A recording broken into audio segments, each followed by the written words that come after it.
Hello दोस्तों, result मित्र के platform पर आप सभी का स्वागत है। मैं अभय प्रताप सिंह और ये हमारी आरओ की क्लास है। इसमें हम अपने इतिहास को लेकर चल रहे हैं और लगभग ये क्लास आपकी सभी एग्जाम्स के लिए काफ़ी इम्पोर्टेंट है, क्योंकि इसमें हम इतिहास के फैक्चुअल जो पार्ट है उसको हम देखते हुए चल रहे हैं। तो अभी हम इस क्लास के अंतर्गत कहाँ पहुंचे थे? अभी हम पहुंचे थे अपने गुप्त वंश के ऊपर और लगभग गुप्त वंश के हमने आधे शासकों को देख लिया है। अंतिम जो गुप्त वंश के शासक थे ये थे आपके समुद्रगुप्त, जिनकी हम चर्चा कर रहे थे। और समुद्रगुप्त गुप्त वंश में एक महत्वपूर्ण शासक के तौर पर हमें देखने को मिलते हैं। गुप्त वंश के अगर हम संस्थापक की बात करते हैं तो इसके तौर पर हमें दो शासक देखने को मिलते हैं। एक तो आपके श्रीगुप्त हैं, जिन्होंने इस वंश की नींव डाली। दूसरे चंद्रगुप्त प्रथम को देखते हैं, जो इस वंश के वास्तविक संस्थापक माने जाते हैं। इससे संबंधित हमने प्रश्न भी सॉल्व किए थे। 319 में ये शासक बनते हैं। फिर आगे जब आप बढ़ेंगे तो यहाँ पर अन्य शासक हमें देखने को मिलते हैं और फिर यहाँ पर आते हैं समुद्रगुप्त। समुद्रगुप्त का भी स्थान गुप्त वंश में महत्वपूर्ण माना जाता है। इनके कई प्रकार के सिक्के हमें प्राप्त होते हैं, जिनसे हम इनके समय के इतिहास का मूल्यांकन करते हैं। अब यहाँ पर जो प्रयाग प्रशस्ति है, समुद्रगुप्त के सिक्के हैं, इन सब के पहलुओं की हम चर्चा कर चुके हैं। और आगे बढ़ते अब हम बात करने वाले हैं समुद्रगुप्त के साम्राज्य विस्तार की। इनके द्वारा कैसे साम्राज्य विस्तार किया गया, किन किन चीजों की नीति अपनाई गई, इन सब पहलुओं को हम देखेंगे। तो देखो, जब हम बात करते हैं समुद्रगुप्त की, समुद्रगुप्त को इतिहास में एक कुशल सेना नायक, कुशल राजनीतिक और अजय योद्धा के तौर पर बताया गया, मतलब जिसे कोई विजय नहीं कर सकता। एक प्रकार से इनके जो प्रभाव हैं उन्हें काफी बढ़ा चढ़ाकर यहाँ पर हमें देखने को मिलते हैं। जैसे एक कुशल सेना नायक भी हैं, ये राजनीतिक भी हैं और अजय योद्धा भी हैं। ये सारी उपमाएं क्यों दी गई थी, इनके बारे में चर्चा हम जैसे जैसे आगे बढ़ेंगे वैसे वैसे करते जाएंगे।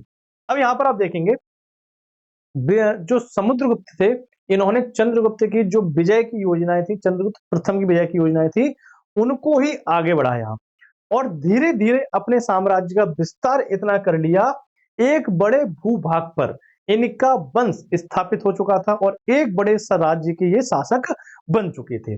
अब इतने बड़े राज्य पर शासन करने के बाद इन्होंने क्या किया, जो प्रयाग प्रशस्ति है इलाहाबाद में, इससे संबंधित हमें यहाँ पर जो अभिलेख मिलते हैं उसमें आप पाएंगे प्रयाग प्रशस्ति से उन्हें धरणी बंध की उपाधि दी गई। धरणी बंध का मतलब क्या होता है, मतलब एक राट, इतने बड़े साम्राज्य पर स्थापित करने वाला मात्र एक शासक, तो धरणी बंध की उपाधि इन्हें दी गई, जिसका मतलब होता है एक राट सम्राट, है ना।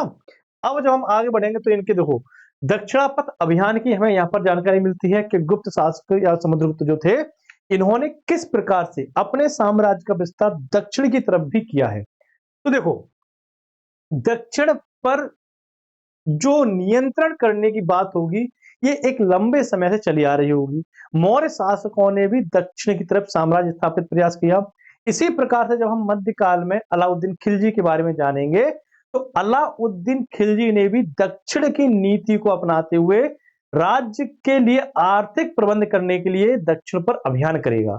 उसका कोई भी उद्देश्य दक्षिण को अपने राज्य में मिलाने का नहीं होगा, बल्कि उसका सिर्फ और सिर्फ एक उद्देश्य होगा, धन की प्राप्ति करना, जिसे हम आगे जाकर समझेंगे। अब यहाँ पर आप समझिए कि प्रयाग प्रशस्ति से हमें समुद्रगुप्त के दक्षिण अभियान की जानकारी मिलती है और यहाँ पर पूरी एक लिस्ट है कि दक्षिण में कौन कौन से इसने शासकों को हराया, जैसे कि महाकांतार के व्याघ्र राज हुए, और भी कई शासक आपको देखने को मिलेंगे। यहाँ पर पूरी लिस्ट है, इसे आप आराम से पढ़ सकते हैं। जैसे बेंगी के हस्तवर्मा हुए, पालक के उग्रसेन हुए, देवराष्ट्र के कुबेर हुए, तो ये सब आप यहाँ पर देख सकते हैं। ठीक है, अब इसी कड़ी में जब हम आगे बढ़ते हैं तो यहाँ पर आप देखेंगे दो महत्वपूर्ण क्षेत्र हमें देखने को मिलते हैं। ठीक, इन क्षेत्रों का संबंध भी आप देखेंगे। जो गुप्त शासक हुआ करते थे पहले, इनका जो साम्राज्य था उसके दक्षिण में है कौन कौन से। एक तो आपका एरण है, जिसे हम वर्तमान में सागर कहते हैं, ये मध्य प्रदेश में आपको देखने को मिल जाएगा। दूसरा डवाल, जो जबलपुर वाले क्षेत्र में है। इनसे लेकर कांची तक के क्षेत्र पर क्या किया इसने, साम्राज्य स्थापित कर लिया। ठीक, और इसी के तहत इस क्षेत्र में जितने भी शासकों को समुद्रगुप्त ने पराजित किया, इन सबको अपने अधीन कर लिया। अधीन का मतलब क्या होता है, किसी एक शासक के ऊपर विजय प्राप्त करने के बाद उनके ऊपर अपनी अधीनता स्वीकार करवा लेना। ठीक है, अब देखो, अब हम यहाँ पर आगे बढ़ेंगे तो यहाँ पर विजित प्रदेशों के प्रति जो समुद्रगुप्त की नीतियां रही हैं, इन्हें हम यहाँ पर देख सकते हैं। इन नीतियों के तहत यहाँ पर देखो समुद्रगुप्त ने इन राज्यों के प्रति अलग अलग नीति अपनाई, मतलब जिस राज्य ने जैसे व्यवहार किया समुद्रगुप्त ने उस राज्य के तहत साथ में उस प्रकार का यहाँ पर व्यवहार विपरीत में किया। ठीक, अब देखो आर्यवर्त के जो राज्य थे इनका पूर्ण उन्मूलन किया इसने। क्या किया? आर्यवर्त के जो आपके राज्य थे इनका पूर्ण उन्मूलन करके उन पर इसने अधिकार किया और अपने साम्राज्य का अधिक विस्तार किया। ठीक है, एक प्रकार से निरंतर विस्तार की नीति करता जा रहा है। अब देखो दक्षिणापथ के राज्यों को उसने क्या है कृपा पूर्वक छोड़ दिया। जो दक्षिणापथ के राज्य थे इसको समुद्रगुप्त उनके ऊपर कृपा करके और भारी भरकम विजय की राशि लेकर उन्हें मुक्त कर देगा, उनके ऊपर से अपना नियंत्रण खत्म कर लेगा। अब देखो यहां पर आप देखेंगे दक्षिण विजय की नीति 3 सिद्धांतों पर आधारित थी। कौन से सिद्धांत? ये आपको यूपीएससी प्री के हिसाब से काफी इंपोर्टेंट फैक्ट है। एक UPSC union public service commission उसमें अब यहां पर जो समुद्रगुप्त है उसकी आप देखेंगे यहां पर क्या है 3 सिद्धांतों के तहत उसने दक्षिण विजय के राज्यों के साथ तो यहां पर समझौते की पहला ग्रहण यानी कि शत्रु राज्य पर अधिकार करके उसके क्षेत्र को अपने क्षेत्र में मिला लेना। फिर मोक्ष यानी कि शत्रु को मुक्त कर देना। तीसरा अनुग्रह राज्य को लौटाकर शत्रु पर दया करना। तो इस प्रकार से 3 अलग अलग नीतियों को समुद्रगुप्त द्वारा अपनाया गया दक्षिण के क्षेत्रों के ऊपर साम्राज्य स्थापित करने के तहत। इन्हीं अभियानों के तहत आप देखेंगे समुद्रगुप्त के दक्षिणापथ अभियान के जो उद्देश्य थे ये कहीं ना कहीं वही उद्देश्य थे जो मध्यकाल में हमें अलाउद्दीन खिलजी को देखने को मिलते हैं और पूर्व मध्यकाल में जो उद्देश्य गजनी और कासिम के थे भारत में आने के वही उद्देश्य थे समुद्रगुप्त के दक्षिण जाने के। अब आप कहेंगे ऐसे कैसे? तो एक बात बताओ गजनी और कासिम भारत क्यों आ रहे हैं? क्योंकि इन्हें धन की आवश्यकता है।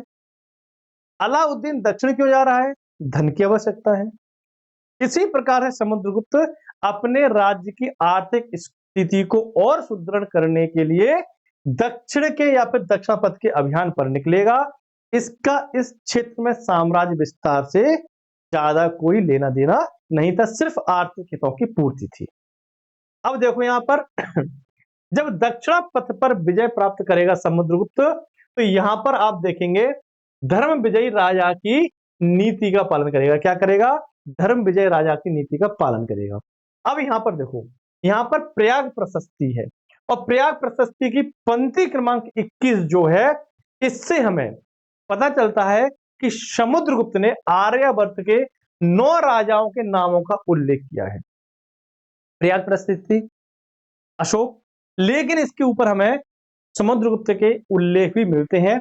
इसी से हमें पता चलता है कि आर्यावर्त के 9 राजाओं के नामों का हमें यहाँ पर क्या विवरण प्राप्त होता है। कहां से? प्रयाग प्रशस्ति से। वहीं अगर हम बात करते हैं इलाहाबाद स्तंभलेख तो यहां पर समुद्रगुप्त के 4 सीमांत राजाओं के बारे में बताया है, जबकि यहां पर इन सूची को बढ़ाकर 14 कर दिया गया। यानी कि जो आपका इलाहाबाद स्तंभलेख है इससे हमें समुद्रगुप्त के समय इसके जो सीमावर्ती राज्य थे उनमें 14 राज्यों की सूची प्राप्त होती।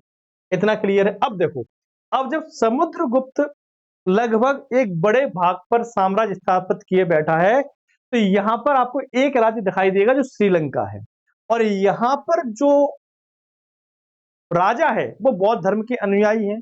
अब बौद्ध धर्म के अनुयायी होने के कारण इनकी जो आस्था है वो बौद्ध जन्म स्थान पर रहेगी या फिर बौद्ध के द्वारा जो यहाँ पर कार्य किए गए शिक्षा ग्रहण करना अपने यहाँ पर प्रवचन देना उन क्षेत्रों में उनकी यात्रा करने में अधिक इनकी दिलचस्पी रहेगी।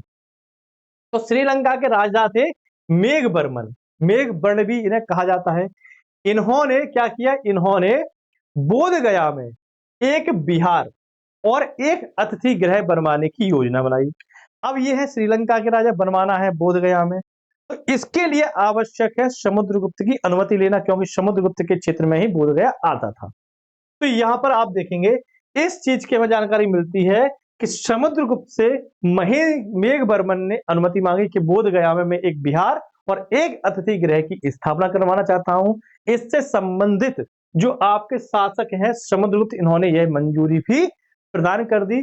इसके बाद हम देखते हैं कैसे मेघवर्मन ने बोधगया में एक विहार और एक अतिथि क्षेत्र की स्थापना करवाई। अब यहां पर हम देखते हैं कविराज की उपाधि। समुद्रगुप्त जो है, इसे राज्य विस्तार के साथ साम्राज्य स्थापित करने के साथ साथ में संगीत का बड़ा शौक था। समुद्रगुप्त के समय की जो हम मुद्राएं पाते हैं, उसमें समुद्रगुप्त के चित्रों को भी मुद्राओं के ऊपर उकेरा गया है ना। अब इसमें समुद्रगुप्त को बीड़ा बजाते हुए दिखाया गया। बीड़ा क्या, जो सरस्वती जी बजाते हुए दिखाई देती है, उसी प्रकार की बीड़ा बजाते हुए दिखाया गया है। अब यहाँ पर जो बीड़ा बजाते दिखाया गया है समुद्रगुप्त, इससे हमने अंदाजा लगाया कि कहीं ना कहीं समुद्रगुप्त को संगीत का बड़ा शौक था। ठीक है, क्या था, संगीत का बड़ा शौक था। इस चीज का हम यहाँ पर अंदाजा लगाते हैं। अब देखो इसके सिक्कों पर इसकी जो प्रतिमाएं हैं, क्या है, बीड़ा बजाते हुए दिखाई गई, जो मैंने अभी आपको यहाँ पर बताया है ना। अब जब हम आगे बढ़ाएंगे तो समुद्रगुप्त ने अपने साम्राज्य या फिर अपने समय में 6 प्रकार की मुद्राओं का प्रचलन किया। क्या किया, 6 प्रकार की मुद्राओं का या फिर सिक्कों का प्रचलन किया। कौन कौन से सिक्के थे, इनकी चर्चा हम याद कर लेते हैं। इनके नाम भी अलग अलग रहते थे, जैसे कि गरुड़ प्रकार, अश्वमेध प्रकार, परशु प्रकार, धनुर्धारी प्रकार, व्याघ्रनन प्रकार और वीणा वादन प्रकार। इन 6 प्रकारों के सिक्के जारी करने का श्रेय समुद्रगुप्त को दिया जाता है। अगर एग्जाम से पूछे आपसे कि समुद्रगुप्त के द्वारा कौन कौन से सिक्के यहां पर जारी किए गए, तो आप बता देना कि इस प्रकार के 6 सिक्कों का जारी करने का श्रेय हम समुद्रगुप्त को देते हैं। यहां तक कोई डाउट हो तो आप बताइए, फिर हम आगे बढ़ते हैं। समुद्रगुप्त के बाद हम यहां पर देखते हैं किसको, समुद्रगुप्त के बाद हम यहां पर देखते हैं चंद्रगुप्त द्वितीय, जिनका नाम विक्रमादित्य है।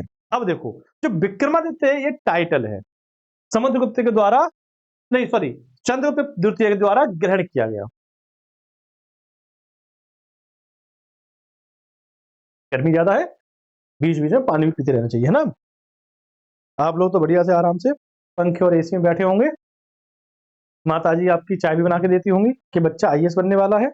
यहाँ पर हमें सब कुछ अपना करना पड़ता है, तो पानी पीते रहने चाहिए, क्यों बोलते बोलते गले की हालत खराब हो जाती है। सुबह से हमारी तीसरी क्लास है, आपको पता है ना। और भी कई सारे काम रहते हैं, करंट का मैटर बनाना पड़ता है, तो अधिक काम रहता है, इसलिए आराम से चलते चलेंगे। चंद्रगुप्त द्वितीय, जिन्होंने विक्रमादित्य की उपाधि धारण की, इनका जो शासनकाल था 380 से लेकर 412 ईस्वी तक था। ठीक, अब देखो यहां पर आपको समझना क्या है, विक्रमादित्य की जो उपाधि है, ये एक महत्वपूर्ण उपाधि हमें देखने को मिलती है प्राचीन काल में।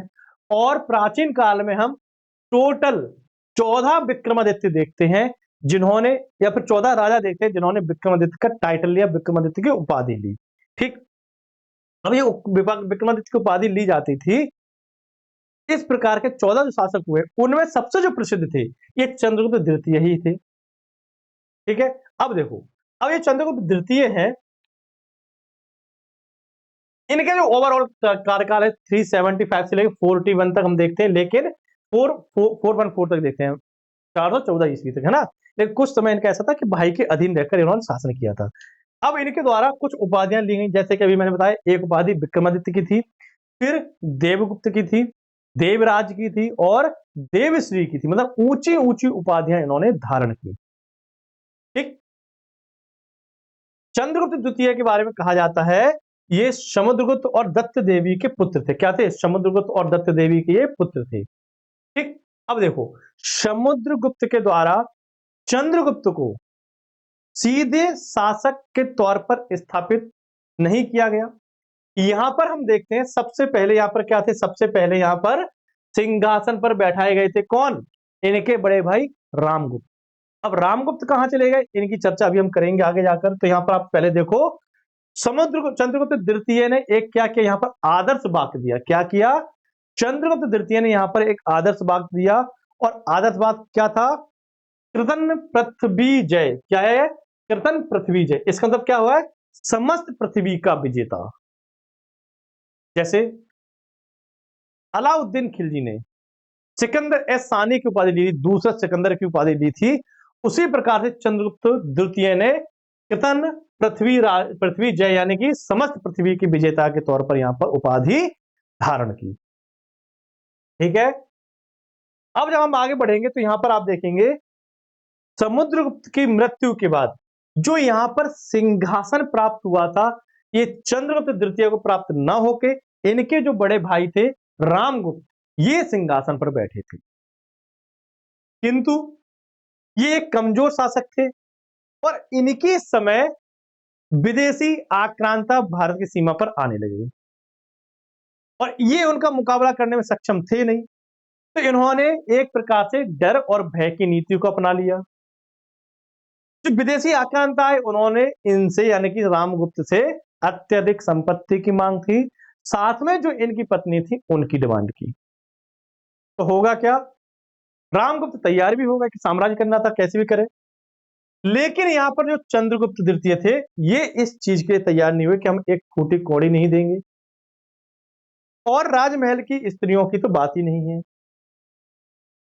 इस चीज का प्रतिरोध किया किसने, रामगुप्त ने। तो गुस्से में आकर चंद्रगुप्त द्वितीय रामगुप्त की हत्या करेंगे और इनकी जो पत्नी थी यानी कि रामगुप्त की जो पत्नी थी उनके साथ में वैवाह करेंगे और फिर जो विदेशी आक्रांत थे उनका सफलतापूर्वक क्या करेंगे, सामना करेंगे और इस कार्य में सफल भी हो जाएंगे। क्या होंगे, इस कार्य में सफल भी हो जाएंगे। तो विशाख दत्त द्वारा एक रचित रचना है, कौन सी, देवी चंद्रगुप्तम। देवी चंद्रगुप्तम जिसकी रचना विशाख दत्त ने की, उनकी इस रचना से हमें ये पूरी स्टोरी की पता चलती है कि कैसे कैसे यहां पर रामगुप्त की हत्या किन कारणवश चंद्रगुप्त द्वितीय के द्वारा की गई थी। क्लियर है, यहां तक कोई डाउट हो तो आप बता दो, नहीं तो फिर हम आगे बढ़ते हैं। ठीक, ठीक है, क्या करते हैं हम, आगे बढ़ते हैं। अब देखो, यह अपने साम्राज्य का विस्तार वैवाहिक और विजय संबंध से करना प्रारंभ कर देंगे। याद करो कौन सा शासक था पहले जिसकी हम बात करके आए थे, मैं क्या बोला था, हम आपको सोचने पर मजबूर करेंगे। क्या करेंगे, हम आपको सोचने और विचार करने पर मजबूर करेंगे।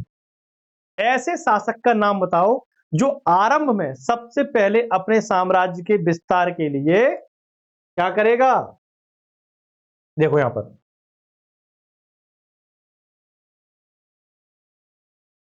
साम्राज्य विस्तार के लिए वैवाहिक संबंध स्थापित करेगा। कौन ऐसा पहला शासक होगा बताइए, हिंट में दे देता हूं आपको, हर्यक वंश का था सबसे पहला शासक। बताओ कौन होगा, मुझे पूरी उम्मीद है आप लोग भूल गए होंगे, मैं बता देता हूं, बिंबिसार। बिंबिसार क्या होगा, अपने साम्राज्य को बढ़ाने के लिए विवाह और युद्ध दोनों की नीति अपनाएगा। उसी प्रकार से आप देखेंगे चंद्रगुप्त द्वितीय भी अपने साम्राज्य के विस्तार के लिए क्या करेगा, यहां पर विवाह और युद्ध की दोनों नीतियों का यहां पर अनुसरण करेगा। यह अपने साम्राज्य का विस्तार वैवाहिक संबंध और विजय से दोनों से करेगा। अब कैसे दोनों से करेगा कि एक बार ये कहीं पर वैवाहिक संबंध स्थापित करने के लिए प्रस्ताव भेजेगा। अगर वो शासक मान जाए तो ठीक है, नहीं मानेगा तो युद्ध तो होना ही होना है।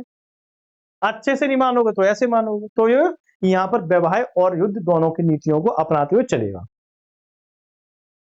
चंद्रगुप्त द्वितीय ने शकों पर विजय प्राप्त की। क्या किया, शकों के ऊपर विजय प्राप्त। शक कौन, जिन्हें चीन से भगा दिया गया था the great wall of China बनने के बाद अब ये भारत की ही तरफ आने शुरू हुए और इन्होंने उत्तर पश्चिम वाला क्षेत्र था अपने नियंत्रण में करके लगा था। मतलब जो उज्जैन है इस पर भी इनका नियंत्रण हो चुका था, लेकिन उज्जैन से चंद्रगुप्त द्वितीय शकों को भगा देगा, बाहर कर देगा और उज्जैन को गुप्त साम्राज्य की दूसरी राजधानी बना देगा। ये जरूरी है, एग्जाम में पूछा जाता है कि गुप्त राजाओं की, गुप्त शासकों की दूसरी राजधानी कौन सी थी। कहां पर गुप्त राजाओं ने अपनी राजधानी के तौर पर दूसरे नगर को चुना, तो कौन सा होगा, ये आपका उज्जैन होगा। उज्जैन कहां है, उज्जैन है आपका मध्य प्रदेश में, एक एक जिला भी है। अब आप कहेंगे मध्य प्रदेश में इतना क्या उज्जैन में था जो इतना लोकप्रिय हो गया,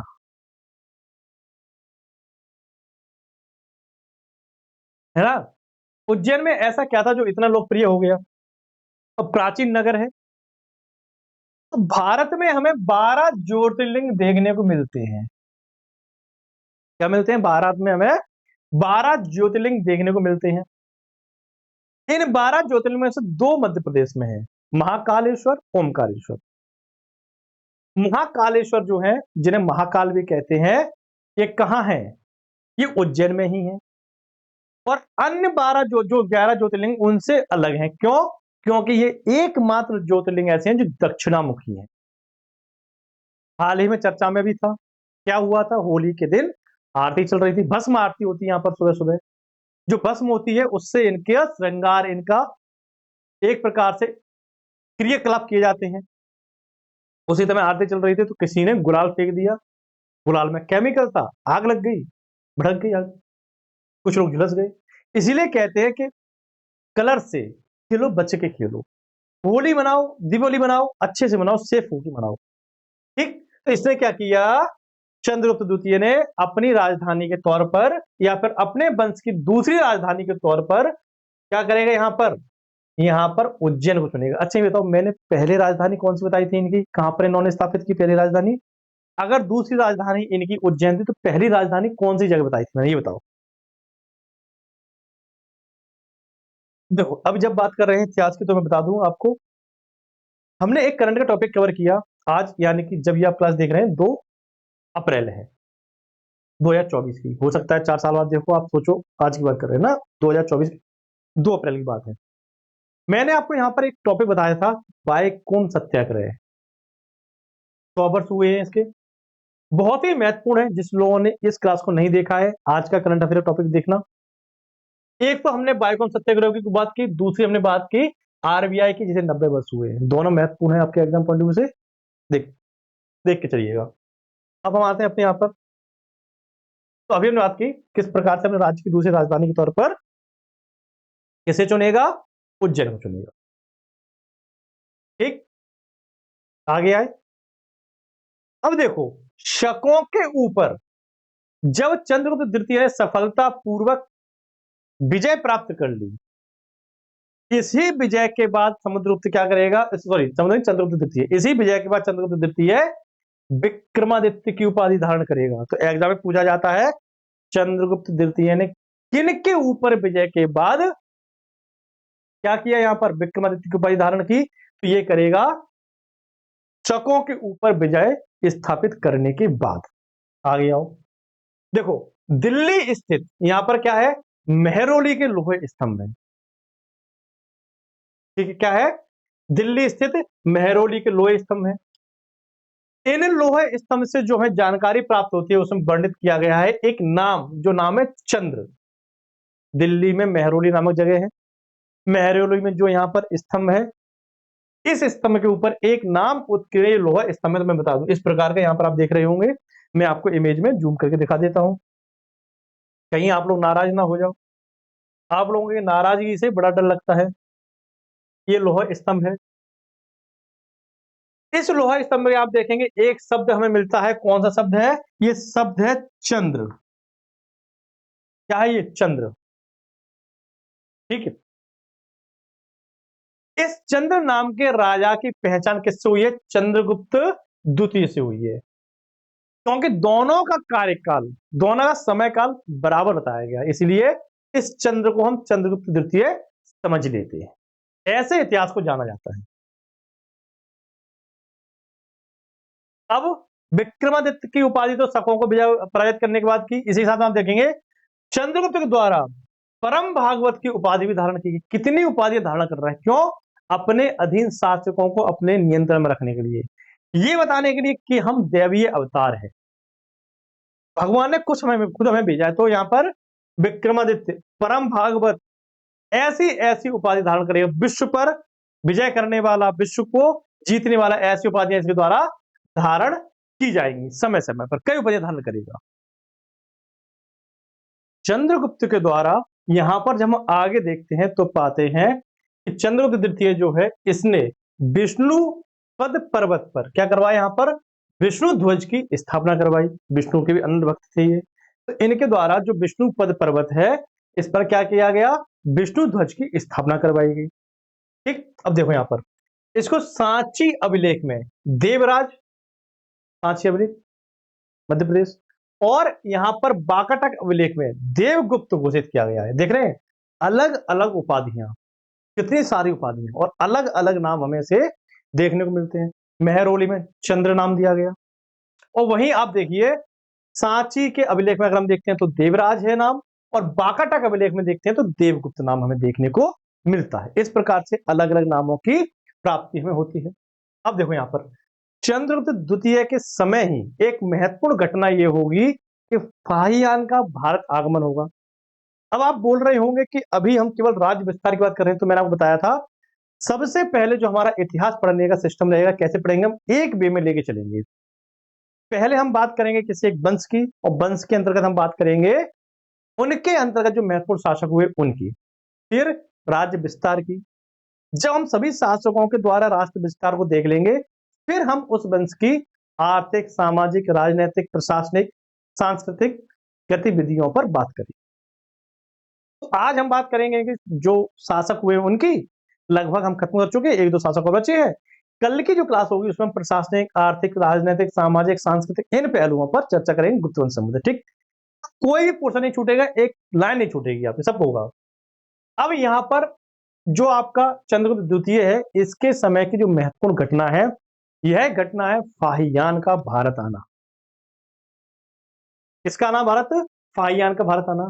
फाहियान 399 से लेकर 414 ईस्वी भारत की यात्रा पर आया, और चंद्रगुप्त द्वितीय के दरबार में ही यह हमें देखने को मिलता है। फाहियान का जो संस्करण है, जो इसके द्वारा लिखी हुई किताब है, इसका नाम है फुइको की। ठीक, वो क्या नाम है इसका? कोई की। यहां पर आप देख भी रहे होंगे लिखा हुआ। ठीक है, उच्चारण में थोड़ा गलत हो, लेकिन नाम इसी से मिलता जुलता है। अब देखो यहां पर ये था कौन? ये मुख्यतः बौद्ध अनुयायी था, या फिर बौद्ध धर्मानुयायी था, और भारत आया था बुद्ध से जुड़े हुए जितने भी स्थान थे उनका भ्रमण करने, और भारत से बौद्ध धर्म से संबंधित महत्वपूर्ण बौद्ध ग्रंथ को अपने साथ लेके जाने के लिए इन दो उद्देश्यों से भारत आएगा। जितने भी चीन के यात्री हैं, चाहे हुएनसांग हो, इत्सिंग हो, फाहियान हो, ये सभी एक ही उद्देश्य से आते थे कि हम चलेंगे, बौद्ध धर्म के जितने भी स्थान है इनका दर्शन करेंगे, और जो इनसे संबंधित रचनाएं हैं उन्हें अपने साथ में लेके आ जाएंगे। ये भी महाशय इसीलिए आए थे। लेकिन इन्होंने एक अच्छा काम ये किया कि फुइको की जो इनकी किताब है उसमें भारत के विवरण को इन्होंने बताया है। क्या किया? 405 से लेकर 411 ईस्वी तक के भारत के इतिहास का उल्लेख इन्होंने उस रचना में कर दिया, जिससे हमें इस समय काल की महत्वपूर्ण घटना की जानकारी प्राप्त हो जाती है। मुख्यतः चंद्रगुप्त द्वितीय के शासनकाल की जानकारी हमें इनके स्रोतों से प्राप्त होती है। क्लियर? अब देखो चंद्रगुप्त के बारे में फाहियान लिखता है कि चंद्रगुप्त कला और संस्कृति का बड़ा प्रेमी था। हर गुप्त शासक कला और संस्कृति का प्रेमी माना जा रहा है। तो चंद्रगुप्त द्वितीय के बारे में कहा गया कि यह व्यक्ति कला और संस्कृति का क्या था? बड़ा प्रेमी था। जिस प्रकार के से अशोक ने अकबर के दरबार में, जिस प्रकार से अकबर के दरबार में नवरत्न रहते थे, उसी प्रकार से चंद्रगुप्त का जो दरबार है इसमें भी हमें नवरत्न देखने को मिलते हैं। अब चंद्रगुप्त द्वितीय के दरबार में नवरत्न कौन कौन होंगे, इनके नाम बता देते हैं एक बार। शंकु, घटकर पर, बरह मिहिर, बरूच की धन्वंतरी, छपड़क, अमर सिंह, ये अमरकोश वाले अमर सिंह हैं, बेताल भट्ट, और कालिदास। कालिदास कौन? भारत के शेक्सपियर। ये मुख्य लोग हैं जो नवरत्न में शामिल हैं। ये तो था काल किसका? ये काल था आपका चंद्रगुप्त द्वितीय का। आगे बढ़ेंगे तो अगले जो शासक हैं ये है आपके कुमारगुप्त। तो कुमारगुप्त का जो समय काल है 415 से लेकर 454 ईस्वी, मतलब 415 से लेकर 454 ईस्वी तक। इस प्रकार चंद्रगुप्त द्वितीय ने अथाह उपाधि धारण करके रखी थी। उसी प्रकार से कुमारगुप्त ने भी कई उपाधि धारण की, जैसे कि श्री महेंद्रादित्य, महेंद्र सिंह, अश्वमेध महेंद्र और महेंद्रादित्य, इन उपाधियों को इन्होंने धारण किया। यहां पर एक लेख है, कौन सा लेख? गढ़वा लेख। कौन सा लेख है? गढ़वा लेख। गढ़वा लेख में कुमारगुप्त को परम भागवत की उपाधि दी गई है। क्या किया गया? परम भागवत। परम भागवत की उपाधि चंद्रगुप्त द्वितीय को भी दी गई और कुमारगुप्त प्रथम को भी दी गई।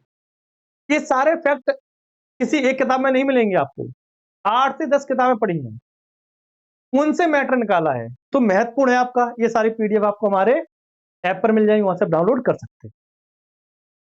अब देखो यहां पर जो चीनी यात्री हैं आपके ह्वेनसांग,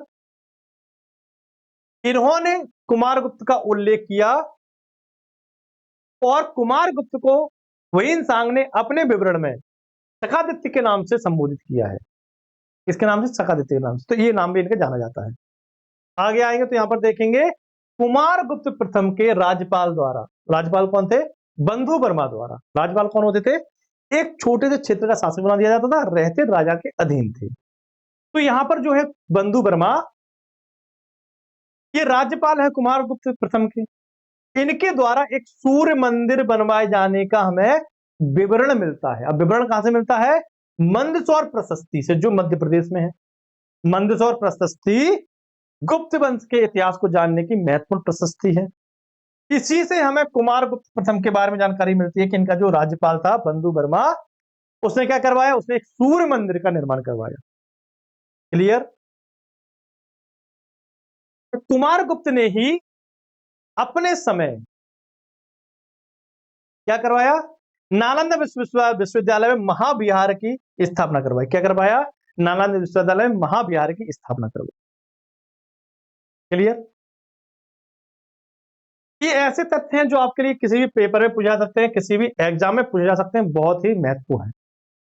एक एक टॉपिक को, एक एक पॉइंट को रट लीजिएगा बिल्कुल तरीके से। आगे आप आएंगे तो कुमारगुप्त प्रथम के पुत्र कौन हुए? युवराज स्कंदगुप्त। अच्छा, राजकुमार,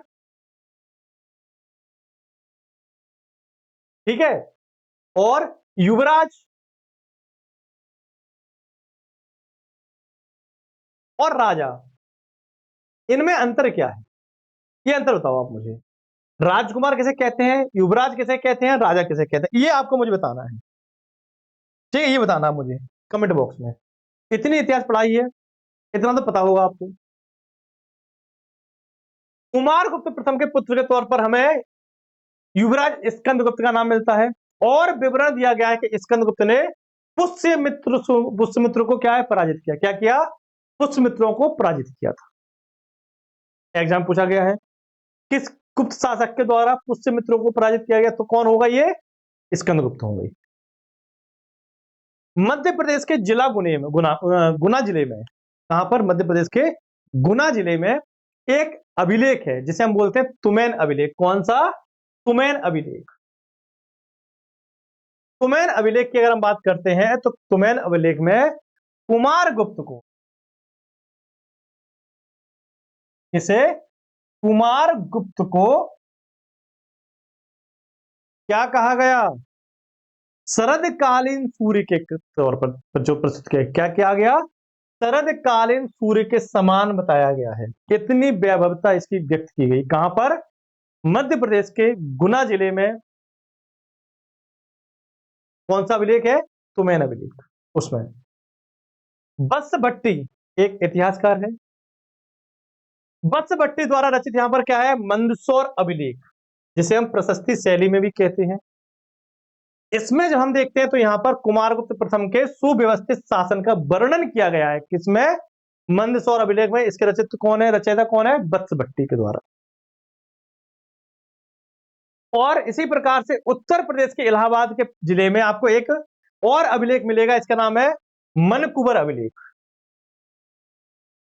मनकुबर अभिलेख की अगर हम बात करते हैं तो यहां पर आप देखिए बुद्ध प्रतिमा अधोभाग में उत्कीर्ण, यहां पर एक अभिलेख है। क्या है? यहां पर मनकुबर अभिलेख में एक बुद्ध प्रतिमा है, उसके अधोभाग में एक स्टेटमेंट हमें मिलता है और स्टेटमेंट में क्या है? इस स्टेटमेंट में कहा गया है बुद्ध भिक्षु बुद्धिमित्र द्वारा इसका निर्माण करवाया, मतलब इसके निर्माण काल के शासक के बारे में हमें जानकारी मिलती है। अब देखो, जैसे यहाँ पर समुद्रगुप्त, चंद्रगुप्त, इनके द्वारा अलग अलग सिक्के जारी करवाए गए, उसी प्रकार से यहाँ पर हम देखेंगे कुमारगुप्त द्वारा भी कई प्रकार के सिक्कों का यहाँ पर प्रचलन किया गया, कई प्रकार के सिक्के यहाँ पर जारी किए गए। कौन कौन से सिक्के थे देखते हैं एक बार। तो गुप्त शासक कुमारगुप्त प्रथम 3 मुद्राएं हमें प्राप्त होती हैं। कौन कौन सी 3 मुद्राएं हैं? पहली स्वर्ण, फिर आपकी रजत, फिर आपकी ताम्र यानी कि तांबे की। तो इन 3 प्रकार की मुद्राओं की प्राप्ति हमें यहां पर होती है। अब आप बोलेंगे कि 3 प्रकार की मुद्राएं प्राप्ति हो रही है तो तीनों का चलन समान था, तो नहीं। स्वर्ण जो मुद्राएं थी इनका प्रयोग कम होता था, जैसे भूमि खरीदनी हो, बड़े अधिकारियों को सैलरी देनी हो, तब यहां पर स्वर्ण मुद्राओं का प्रयोग होता था, और आम प्रयोग में रजत और तांबे की मुद्राएं प्रयोग की जाती थी। और कुमारगुप्त के द्वारा ही मयूर प्रकार की यहां पर क्या है मुद्राओं का प्रचलन किया गया, ऐसे साक्ष्य हमें मिलते हैं। गुप्त काल के हमें कुछ सिक्कों की प्राप्ति होती है जिसमें सिक्कों के ऊपर मयूर छपाया यानी मोर छपाया है, तो ये किसके संबंधित है? कुमारगुप्त से संबंधित थी। देखो यहां पर कुमारगुप्त के काल में ही मध्य भारत में क्या हुआ? चांदी के सिक्कों का प्रचलन प्रारंभ हुआ। कौन करेगा? कुमारगुप्त करेगा। ऊपर कहीं भी आप कुमार चांदी का नाम नहीं देखेंगे, स्वर्ण है, रजत है, ताम्र है, लेकिन फिर आगे जाकर कुमारगुप्त ने मध्य भारत में चांदी के सिक्कों का प्रचलन भी प्रारंभ कर दिया। कुमारगुप्त की जो मुद्रा है इनसे हमें गरुड़ के स्थान पर मोर की आकृति मिलती है। गरुड़ कौन? गुप्त शासकों से संबंधित। आरंभिक गुप्त शासकों ने अपनी मुद्राओं पर गरुड़ की मूर्ति छपवाई, इमेज छपवाई, वही कुमारगुप्त ने क्या किया? यहां पर मयूर की आकृति छपवाना प्रारंभ कर दी। ठीक। कुमारगुप्त प्रथम की जो मुद्रा है इनके कुछ प्रकार हमें देखने को मिलते हैं। कौन कौन से प्रकार हैं? यहां पर देखो, कार्तिकेय प्रकार, गजारोही प्रकार, अश्वारोही प्रकार, धनुर्धारी प्रकार। ये क्या है? ये गुप्त शासकों के द्वारा या फिर हम कह सकते हैं कुमारगुप्त के द्वारा जारी की गई मुद्राएं। अश्वमेध प्रकार, ये अश्वमेध प्रकार क्या होता था? जिस समय अश्वमेध यज्ञ चल रहा होता था उस समय जिन मुद्राओं का प्रचलन किया जाता था उसे हम कहते हैं अश्वमेध प्रकार। ठीक। यहां पर एक प्रकार और है, खंग निहंता प्रकार। एक खंग निहंता प्रकार किस प्रकार की मुद्रा थी?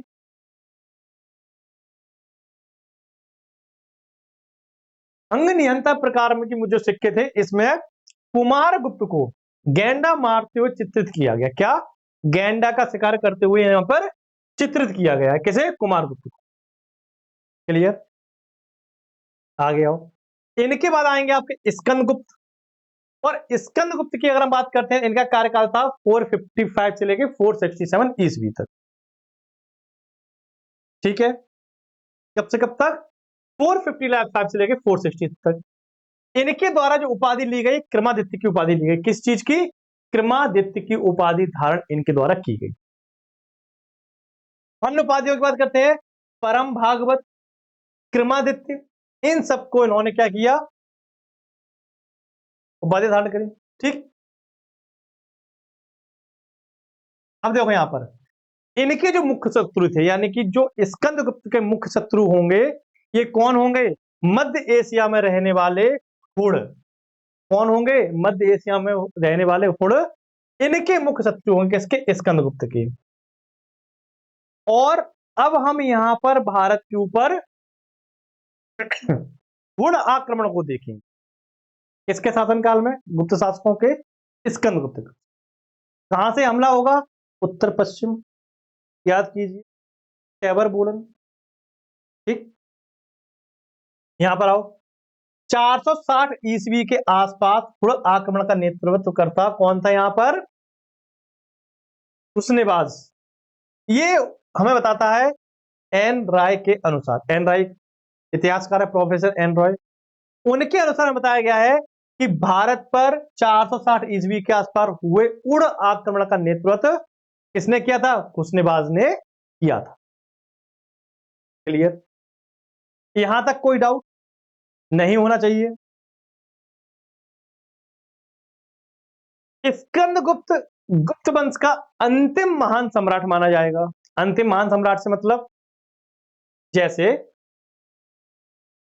अगर हम बात करते हैं मौर्य वंश की, मुगल में तो आए नहीं, मुगल की बता देते, मौर्य वंश की बात करते हैं। मौर्य वंश का अंतिम महान शासक कौन था? अशोक। उसके बाद भी मौर्य वंश ढुरकते पिटकते थोड़े बहुत दिन तक चलता रहा, लेकिन अंतिम जो शासक था वो तो आपको अशोक ही देखने को मिलेगा, महान। उसी प्रकार से अगर हम बात करते हैं यहां पर कि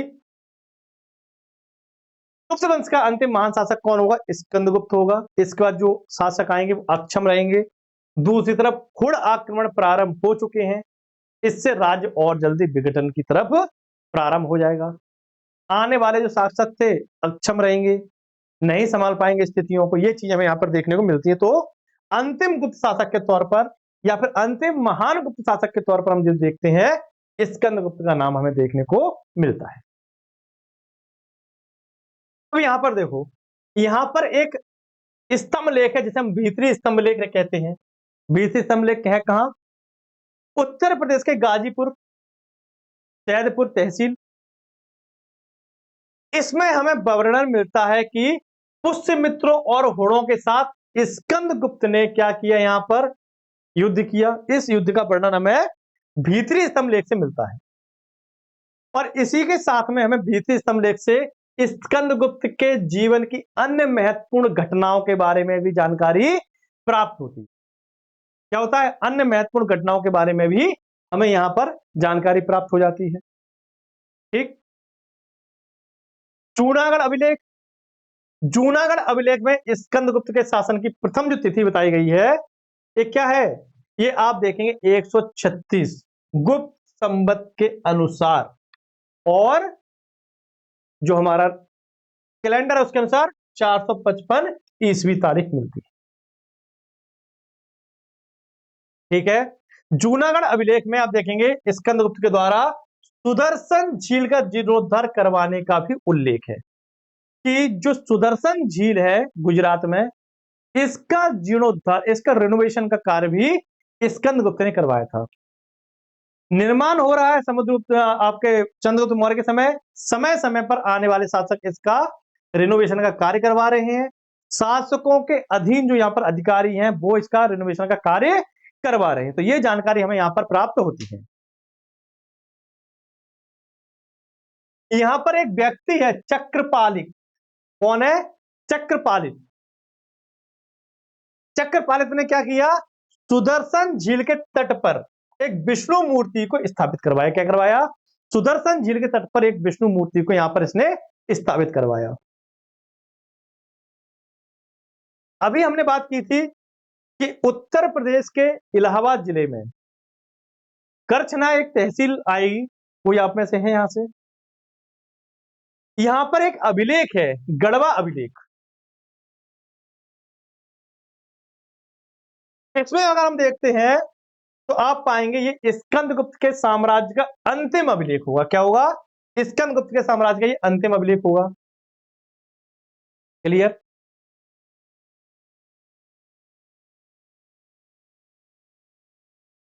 देखो, अब यहां पर जूनागढ़ जो अभिलेख है, इस अभिलेख पर उल्लेख किया गया है कि सभी राजकुमारों को छोड़कर लक्ष्मी ने स्वयं स्कंदगुप्त का वर्ण किया। क्या किया यहां पर? कि लक्ष्मी जी ने जो इसके आगे के शासक थे उन सबको हटाकर इसको अधिक महत्वता दी, स्कंदगुप्त को उनका वर्ण किया। ठीक। अब देखो, हुण निरंतर भारत पर आक्रमण करेंगे, क्योंकि उन्हें एक साथ क्षेत्र चाहिए शासन करने के लिए, अधिक धन चाहिए। तो यहां तक हम देखते हैं कि हुणों को निर्णायक रूप से पराजित करने के कारण स्कंदगुप्त क्या है? देश के संरक्षक के रूप में जाना जाता है। क्या है यहां पर? देश के संरक्षक के रूप में जाना जाता है। और इसी कारण हुणों को पराजित करने के कारण ही गुप्त वंश का एकमात्र वीर गुप्त वंश के बीरहा की उपाधि प्रदान की जाती है। क्या? गुप्त वंश का एक लौता वीर, नाम क्या है? गुप्त वंश एक बीरहा, ये उपाधि प्रदान की जाती है किसे? स्कंदगुप्त। तो यहां पर आप आगे आए तो यहां पर बौद्ध ग्रंथ देखने को मिलेगा आपका, कौन सा? आर्य मंजू श्री मूलकल्प, ये आपका एक बौद्ध ग्रंथ है, नाम क्या है? आर्य मंजू श्री मूलकल्प। इसमें हमें स्कंदगुप्त को श्रेष्ठ, बुद्धिमान और धर्मवत्सल शासक कहा गया है। आर्य मंजू श्री कल्प जो आपकी जैन ग्रंथ है, वो सॉरी बौद्ध ग्रंथ है, इसमें स्कंदगुप्त को श्रेष्ठ, बुद्धिमान, धर्मवत्सल शासक कहा गया। अब देखो एक चीज यहां पर विशेष बात, हमें एक भी जैन ग्रंथ की जानकारी नहीं मिल रही जिसमें गुप्तों के बारे में बताया गया हो, बल्कि बौद्ध ग्रंथों की। देख रहे हैं, बौद्ध ग्रंथों की बारे में बात पता चल रही है।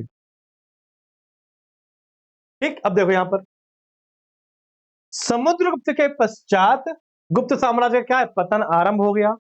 आने वाले शासक इतने सक्षम नहीं थे कि इतने बड़े साम्राज्य को संभाल सके, या फिर हम कह सकते हैं इतने सक्षम नहीं थे कि जो चुनौतियां मौजूद थी, चाहे हुड़ हो या फिर अन्य बाहरी आक्रांता हो, आसपास के शासक हो, उनकी चुनौतियों को संभाल सके।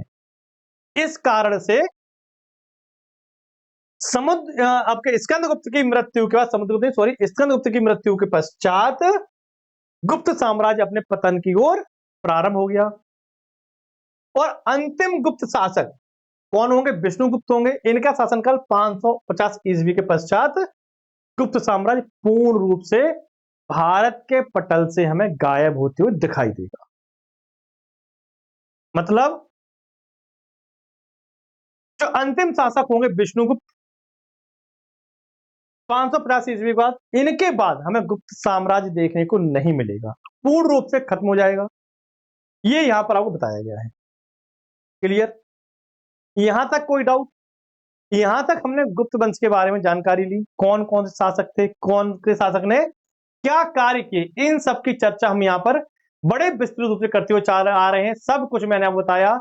ठीक है, तो कौन कौन से शासक थे? सबसे पहले हमने श्रीगुप्त को देखा, जिन्होंने गुप्त वंश की स्थापना की थी, लेकिन इन्हें हम वास्तविक संस्थापक नहीं मानते हैं। वास्तविक संस्थापक के तौर पर हम किसे मानते हैं? चंद्रगुप्त प्रथम को। श्रीगुप्त के उत्तराधिकारी हुए आपके घटोत्कच। घटोत्कच के बाद आपके आएंगे चंद्रगुप्त प्रथम। इन्हें ही हम 319 ईस्वी में क्या करते हैं? इन्हें हम वास्तविक संस्थापक मानते हैं। फिर आगे आप बढ़ेंगे तो इनके हमने साम्राज्य विस्तार को देखा था। साम्राज्य विस्तार के बाद हमने समुद्रगुप्त को देखा। समुद्रगुप्त के बाद हम बढ़े आगे तो हमने किन्हें किन्हें देखा था? यहां पर समुद्रगुप्त के साम्राज्य विस्तार को, दक्षिण अभियान को देखा, ठीक, इनकी विजयों को देखा। फिर आगे बढ़ते हुए चंद्रगुप्त द्वितीय को देखा। अब देखो यहां पर एक महत्वपूर्ण घटना की बात की थी, मेघवर्मन ने किस शासक से अनुमति मांगी थी? समुद्रगुप्त के पास एक दूत भेजा था कि हम यहां पर बोधगया में एक मंदिर और एक विश्राम गृह बनवाना चाहते हैं, तो इसकी अनुमति समुद्रगुप्त ने प्रदान की थी। फिर चंद्रगुप्त द्वितीय हुआ आया, जिसने विक्रमादित्य की उपाधि धारण की, और सबसे प्रसिद्ध विक्रमादित्य यही हमें देखने को मिलता है। आगे बढ़े, फिर आगे बढ़ते हुए हमने बात की थी फाहियान की। फाहियान ने क्या विवरण दिए, किस प्रकार के विवरण दिए, कितने महत्वपूर्ण है, इन सब पहलुओं पर चर्चा की। फिर आगे बढ़े हम यहां पर कुमारगुप्त। कुमारगुप्त के बाद आपके कौन आएंगे? आपके स्कंदगुप्त। स्कंदगुप्त के बाद विष्णुगुप्त, जो अंतिम गुप्त शासक थे, इनको देखा। अब यहां पर आके गुप्त शासकों के साम्राज्य विस्तार और शासकों के बारे में खत्म होती है जानकारी। अब यहां पर हम बात करेंगे अपनी अगली क्लास में, जिसमें हम चर्चा करने वाले हैं गुप्त शासकों के सामाजिक, आर्थिक, राजनीतिक, प्रशासनिक, सैनिक व्यवस्था के बारे में। यह भी आपके लिए महत्वपूर्ण एक प्रकार से क्लास होगी, जिसमें हम गुप्त शासकों के जो महत्वपूर्ण बिंदु है, जो आपसे यूपीएससी अधिक पूछता है, उस पर हम चर्चा करेंगे। उनके बारे में चर्चा करने के लिए आवश्यकता पहले आपको पता चले कि गुप्त शासकों के कौन कौन से साम्राज्य विस्तार किए, कहां कहां उपाधियां ली, शासक कौन कौन से थे। अब हम बात करेंगे इनके सुधार, व्यवस्थाएं, उनके बारे में। ठीक है, तो इस क्लास में हम समाप्त करते हैं, मिलते हैं आपसे अपनी अगली क्लास में। तब तक थैंक यू, जय हिंद। अपना का ध्यान रखिए, पढ़ाई करते रहिए।